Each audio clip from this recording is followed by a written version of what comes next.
Project 571, genetically engineered vampire created to destroy evil. What do you want?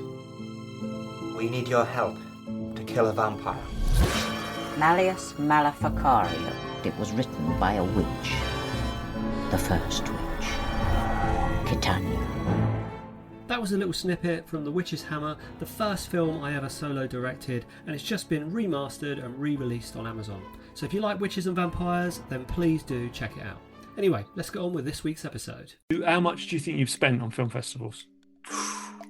Oh, I think I've spent nearly maybe $1,000.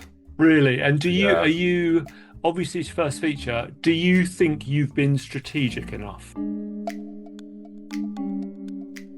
Hi, Jim here, and you're listening to the Honest Filmmaker podcast. This week, I'm joined by filmmaker Cathal Fitzpatrick. How you doing, Cathal? I'm not too bad, are you? Good, thank you. Thank you for joining me. So on the podcast, I often talk to filmmakers about not getting stuck making short films and maybe making a short film that is a proof of concept for a feature, which you've done amazingly. So tell us a bit about that. Talk me through where you started and where we are now. For Hollow Trees, it started as a proof of concept for my university dissertation.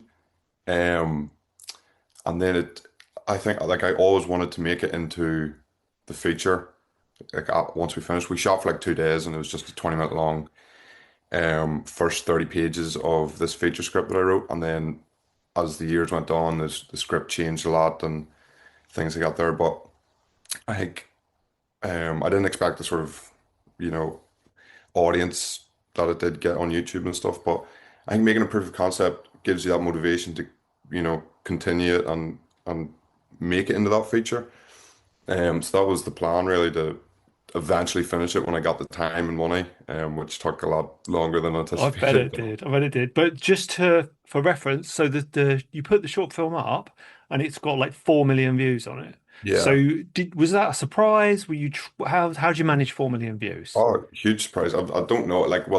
I think most of it came from people clipping it. So people were making shorts from TikTok and YouTube and things, and people were coming over to watch it. And it had the introduction had that hook, and then the rest of it was more world building. So they had that hook to sort of play with, and then that's what got people to come over and watch it. But yeah, 4 million views was not expected at all. It was a bit crazy, but that's one of the biggest motivations as well to make it into full feature. I was like, we have to make this. So yeah, definitely. If you got that audience interested in that short, and people would kill for that kind of views on a short film. So you're at uni, you make this short proof of concept, and is it part of your actual dissertation thing? it was, right? yeah. So I love apocalyptic films, like post-apocalyptic films. And that's what my sort of university dissertation thing was how does a director make, a world feel post-apocalyptic with no money at all? Yeah. And so that's sort of what I was exploring. And yeah, that's I had to do the big write-up and all, and then we made the film. And yeah, it was good fun, like 2 days filming and 2 days filming. So how much did you spend on it? on this proof On of the concept, short, yeah.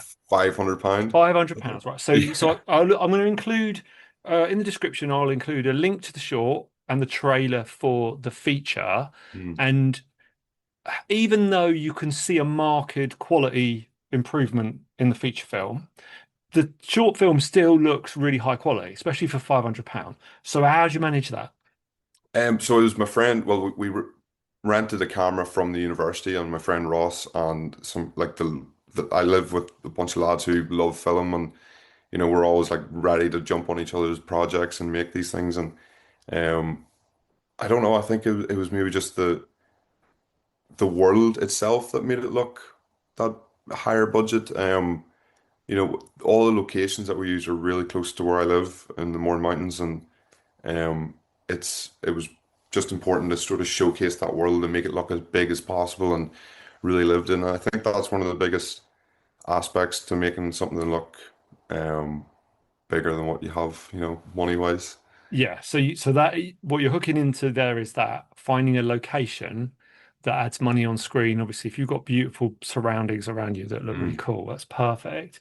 Um, what was it shot on? Because we're bound to get asked It was this. shot on a Black Magic Black Ursa. Magic Ursa, right? Yeah. Okay. So you've shot your short film, and then you've seen the response to it, and you're like, right, I want to make this into a feature film. What happened next, and what did you do next to get that off the ground? Uh, well, it was so like you see the gap on YouTube as well, like from this proof of concept to releasing the trailer was like 3 years.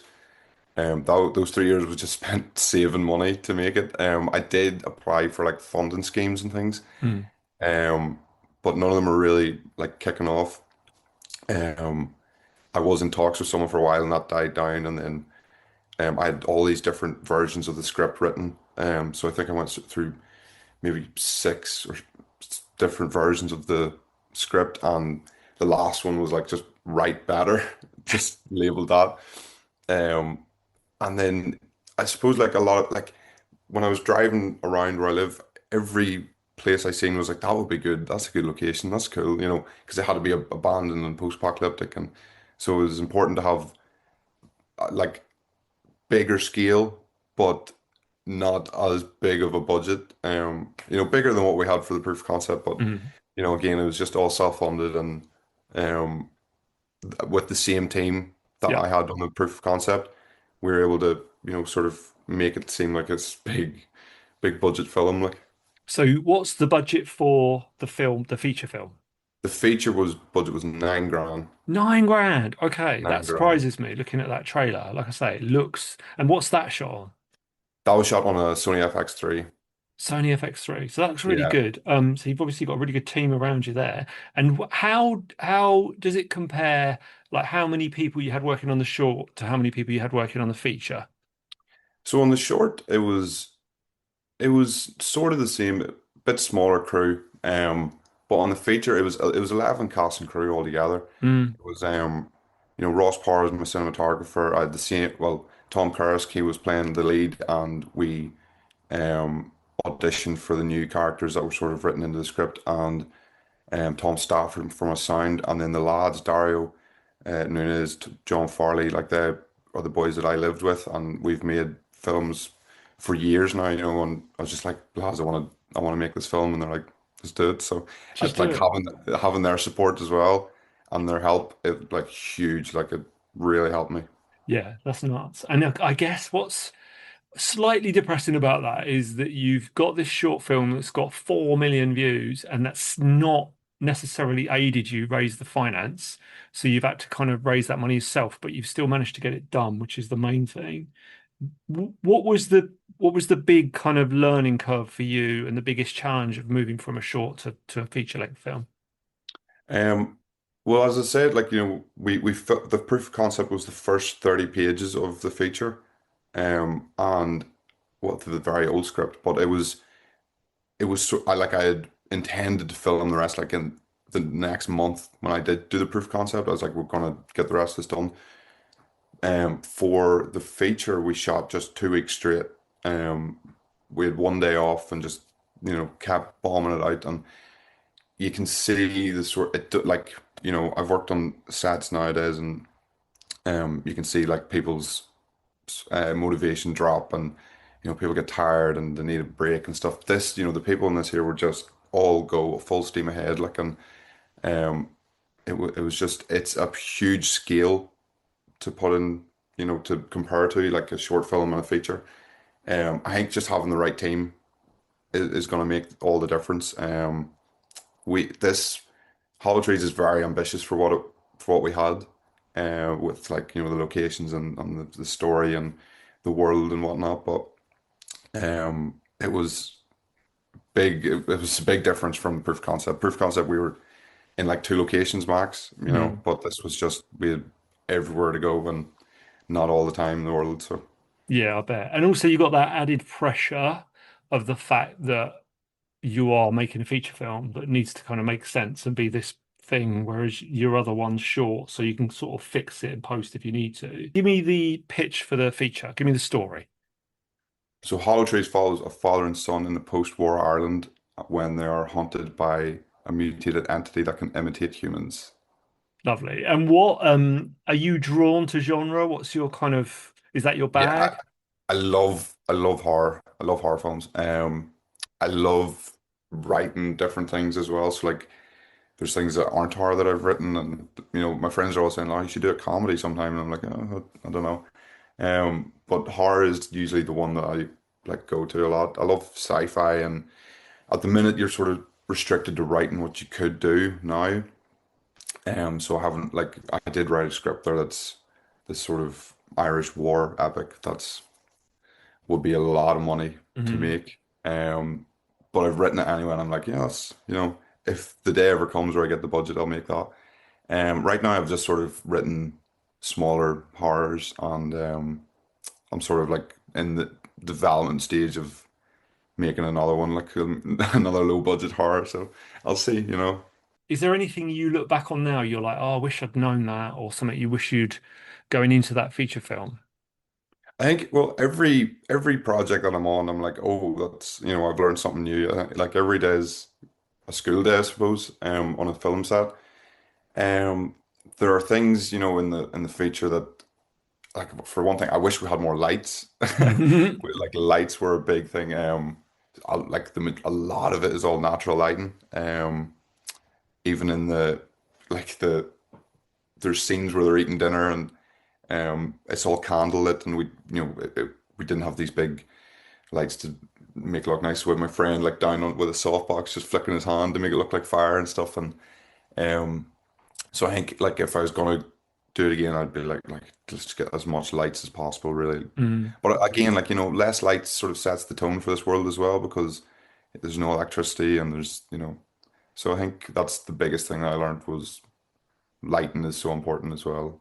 Yeah, definitely. And where are you now? You're in the festival bit, are you? Which sort of phase of it are you in? Yeah, so like it's a strange time for festivals. There's such like so we had our world premiere in Galway Film Festival and it's like really early in the like world like film festival run.